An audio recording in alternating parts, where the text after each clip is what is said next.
So commercial spyware is an interesting and in some cases very challenging topic. It without a doubt has legitimate applications in instances of crime, terrorism. There is a very clear need to have these types of capabilities. The problem that we're seeing is that there is not a global way in which these industries and companies are being regulated. And as such, we've seen over and over and over again reports of victims associated not with crime, not with terrorism, but instead with activism, with human rights abuses, with shining a light on oppressive regimes being targeted and compromised with this tooling. And that is incredibly concerning. Unfortunately, we're kind of seeing this huge growth in this space because it seems like business is booming and there are lots of countries that are potentially trying to take advantage of these capabilities.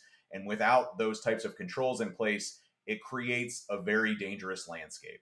And the sobering truth is if you happen to be a target of one of these groups that has the means to be able to spend, six figures to compromise a single target, there is very little that you can do.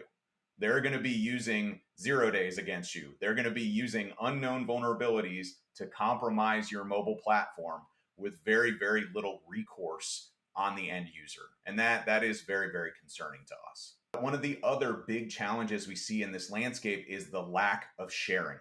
There are a couple of groups that have access to a large amount of mercenary spyware or commercial spyware data.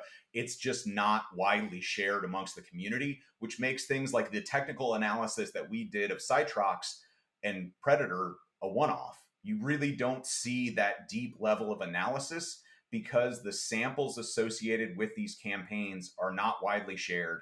They're not things that are published into open source, added to open source repositories. It really makes identifying, triaging, and defending against these attacks increasingly difficult because of that lack of visibility.